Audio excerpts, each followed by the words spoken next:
saya pribadi suka tergelitik dengan ya ada judul, ada tulisan yang bilang pemula atau jago. Penak mentoriri. Aku ki ngecat silver untuk dapat hasil seperti yang terlihat saat ini.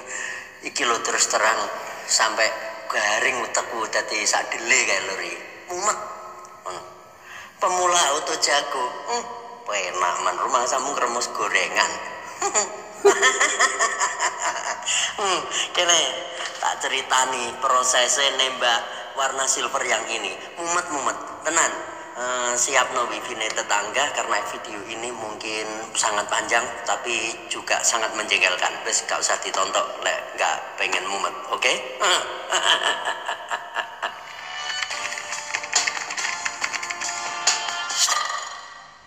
Assalamualaikum warahmatullahi wabarakatuh. Berjumpa lagi bersama saya di channel Bayu Airbrush Lur, channel yang selalu maido channel lain. Tapi bukan tanpa tujuan, bukan tanpa apa ya. Di sini kita mencoba untuk meluruskan hal-hal yang menurut saya itu sesat dan tidak bagus ditiru.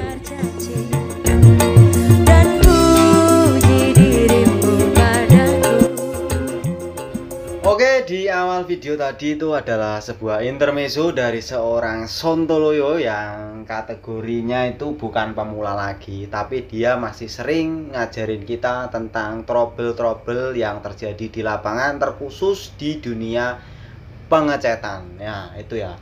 Itu kita kategorikan bukan pemula, tapi dia masih trouble. Nah, gimana? Masih percaya dengan judul pemula auto jago? Itu urusan dulur-dulur sendiri. Mau percaya silakan, mau enggak ya kesini. Oke, di sini kita akan kupas bareng-bareng tentang dunia pengecetan ya. Jangan sampai kita terjerumus oleh judul-judul yang ibaratnya cuman mau ngejar meledaknya saja. Meledak tapi nggak tahu kalau ditanyain alasannya ini itu. Padahal sebenarnya ya mungkin dia tahu tapi nggak mau ngasih tahu kalian. Oke, untuk pengecatan di sini kita langsung tembak di bagian candy merah. Nah, ini sebenarnya media yang kemarin. Di sini saya bedain karena kemarin itu benar-benar kita mau riset untuk clear yang 4010 dari Auto Glow. Karena di situ kita kan baru pertama. Jadi di situ saya ambil media 1 untuk khusus riset seberapa kita akan mengetahui karakter daripada Auto Glow. Di sini yang 4010 ya. Di sini kita langsung saja masuk di sesi candy. Untuk pengecetan candy terutama bagi pemula yang masih suka belang, itu triknya ada di awal tadi. Saya tunjukkan bagian pattern dan fluid. Untuk spray gunnya, adjuster itu fungsinya untuk di setting ya, bukan untuk pajangan ya. Jadi di situ ada settingan. Misalnya dulur-dulur pakai spray gun yang model apa nih? Itu di setting bagian pattern kita buka. Misalnya kalau untuk magic yang saya pakai ini saya buka di 2 putaran, terus untuk peluit saya buka di 2 putaran, 5, jadi 2,5 ya, 2,5 putaran ya. Nah, kalau untuk dulur-dulur itu mungkin kalau spray gunnya lain daripada punya saya ya bisa diatur di bagian situ. Untuk peluit itu maksudnya di keluaran catnya itu ya, atau jarumnya ya. Nah, di jarumnya itu kita batasi nih. Misalnya kita butuh di 2 putaran atau 2,5 putaran ataupun 3. Itu cara nyemprotnya itu langsung ditancap. Triggernya itu kita tancap, jepret itu jangan dilepas ya, jepret. Nah, dilepasnya itu ketika nanti kalau kita sudah mereposisikan atau berpindah bagian media yang kita cat, itu baru dilepas. Jadi di situ enggak gaya untul-untul jendit-jendit ya, bilangnya Sontoloyo itu kamu ngecat aja untul jendit-jendit. Nah, nanti kita kena komplain lagi. Jadi kalau untuk masalah candy itu kalau ngecat mau candy mau apapun, kalau mau nembak konsisten itu ditekan aja bagian trigger, jebret. Tapi untuk gerakannya ya nggak kayak Putri Solo juga. Dulur-dulur pasti banyak masih yang pakai gerakan Putri Solo yang kayak apa, kura-kura itu ya. Jadi pelan-pelan pret. Nah, akhirnya nanti akan mengakibatkan hal yang tidak diinginkan. Kalau gerakan-gerakan seperti itu sudah jadul sekali. Jadi di sini kita coba untuk buat gerakan atau ritme yang sedikit lebih cepat. Jadi untuk menanggulangi mewek ataupun trouble yang lain. Oke, Lur. Karena di sini kita mau riset bagian auto glue ini, kita risetnya bareng-bareng ya. Kita lihatnya di sini.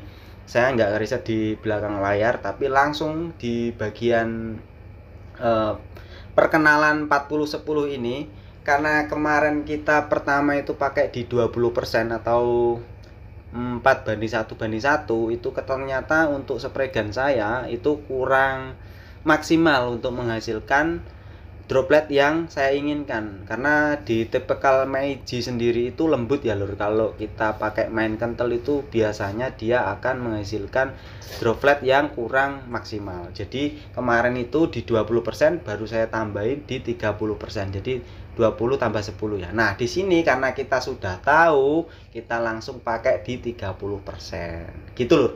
Itu caranya kalau kita mau mengetahui karakter si clear yang mau kita pakai.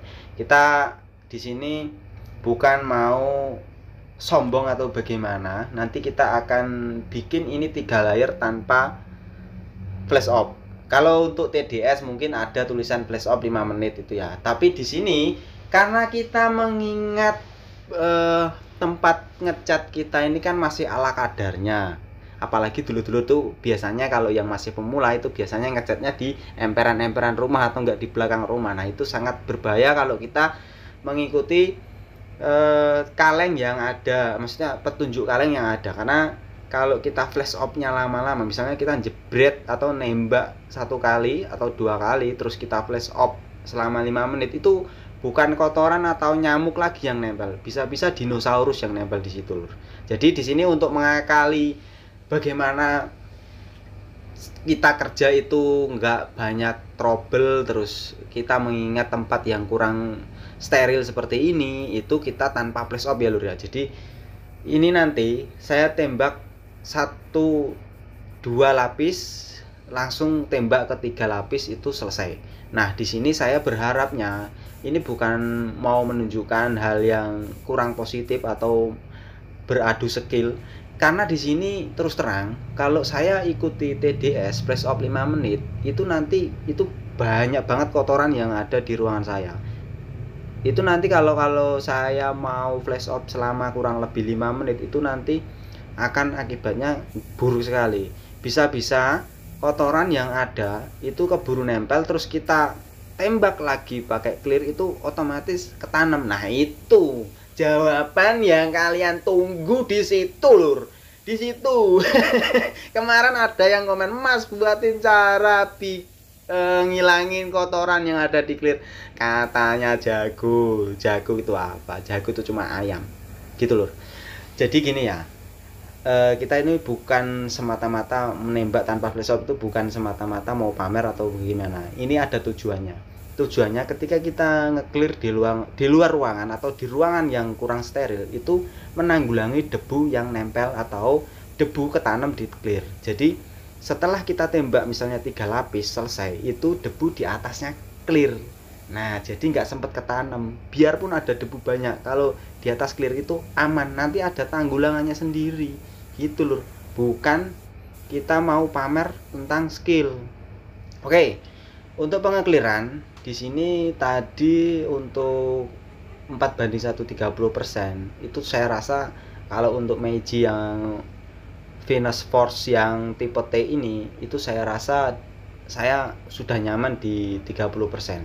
Nah, nanti kalau di sesi kedua saya juga akan riset untuk alat yang lain, untuk alat yang ibaratnya nozzle-nya sedikit kecil daripada Meiji yang satu ini. Nah, saya kan masih ada alat satu lagi yang ukurannya 0,8. Nanti kita akan buat lagi mixing rasio yang kiranya pas untuk alat saya yang lebih kecil. Karena dulur-dulur itu kalau dikasih tahu kalian itu nggak mau nyimak baik-baik, tapi kalau ketika sudah ada trouble baru bingung nyari solusinya gimana. Jadi gini ya Lur ya. Kita ngecat seperti ini itu kita benar-benar tukang chat, dan ini yang di chat itu medianya customer, bukan media kita sendiri. Nah, beda lagi kalau kita itu cuman sekedar kreator yang mereview barang ini terus kita pamerin apa yang dibilang Sontoloyo tadi, pemula auto jago. Nah, masalahnya kalau kita ngecat di media yang ibaratnya ini punya orang, kalau kita nggak benar-benar perhatikan dengan baik, itu nanti kita akan dapat semacam komplainan dari orang tersebut. Nah, beda lagi kalau yang dicat tuh cuma selebornya itu terus yang dicat. Nah, itu kan kelihatan kalau itu konten kreator yang sedang bikin video mereview bahan. Mau bagus mau jelek hasilnya itu pasti bagus karena sudah dikoreksi. Yang ditampilkan di video itu pasti sudah dikoreksi, gitu loh. Nah, di sini kita kan ngerjain punya orang. Nah, kalau kita nggak hati-hati, otomatis nanti kerjaan kita akan berantakan, terus ngulang, bahan sudah terlanjur dipakai, akhirnya beli lagi dan akhirnya tekor, gitu loh. Jadi sebisa mungkin dulur-dulur itu memperhatikan. Kalau dulur-dulur memang mau mencari referensi, carilah referensi dengan baik ya, minimal lihatlah itu di dalam video itu dia sedang ngapain gitu. Terus kalau kita mau lihat referensi cuman sekedar ngelihat judulnya aja, itu kayaknya kurang tepat. Kalau kita, apalagi kita ini belajar untuk bisa dikembangkan, syukur-syukur bisa dipakai usaha, gitu loh. Kalau kita mau ngikutin judul yang ibaratnya seperti yang saya sebut tadi, pemula auto jago, terus khusus pemula, ini sangat recommended, itu ditelusuri dulu apakah itu benar atau enggak. Jangan-jangan dia ibaratnya cuman kayak nge-review produk, karena nggak banyak atau banyak sekali yang di dalam video itu dia nggak berani mengatakan yang sejujurnya apa yang dia dapatkan, apa yang dia hasilkan. Karena kalau dia mau mengatakan yang sebenarnya, otomatis kan pertanyaan pasti langsung ada ya. Seperti ini, misalnya saya nge-clear seperti ini, kita nanti nemuin mewek atau popping atau masalah-masalah lain. Kalau kita nggak bicarakan di sini, pasti kan nggak ada pertanyaannya. Gini, misalnya dulu lihat orang nge-clear di luar ruangan, terus tahu-tahu hasilnya itu bagus, itu kayaknya omong kosong. Nah, gini. Sedangkan yang di dalam ruangan spray booth yang standarnya pengecatan itu masih ada kayak semacam trouble, apalagi kalau kita di depan rumah atau di belakang rumah atau di halaman-halaman rumah, terus cuman modal lantainya disiram-siram pakai air, itu mustahil kalau kita nggak nemuin semacam kotoran atau trouble yang lain. Apalagi kalau kita nge-cleannya di bawah terik matahari, itu kan sangat kacau banget. Nanti akibatnya apa? Clear absorb atau ngedrop ya. Jadi gitu. Jadi kalau mau memang cari referensi, carilah referensi yang baik. Saya tidak berharap video saya ini dulur-dulur bikin rame atau gimana, tapi saya harapannya kalau memang dulur-dulur mau belajar dan memang benar-benar mau menekuni tentang hal-hal seperti ini, kalau cuma iseng ya buat apa, sekedar bisa aja sudah cukup. Tapi kalau mau dipakai usahakan benar-benar dipelajari, karena kita itu ngecat punya customer ya, bukan helm kita sendiri, bukan selebor kita sendiri, bukan, itu kan punya customer. Kalau dulu misalnya nemui trouble, itu bisa mengatasi trouble itu sendiri, gitu loh. Itu tujuan daripada kami untuk membuat video-video seperti ini, karena kami sudah terus terang geli kalau lihat kita misalnya ada kreator yang nge-review ini clear, sangat bagus sekali, nggak jeruk terus enak diaplikasikan, mudah ditangani. Nggak ada loh, itu nggak ada. Itu cuma akal-akalan mereka supaya kamu nonton, terus supaya kamu seneng sama mereka. Nah, itu tujuan kita di sini. Kita pakai misalnya produk ini kemampuannya segini, ada trouble, kita cari solusinya, gitu loh.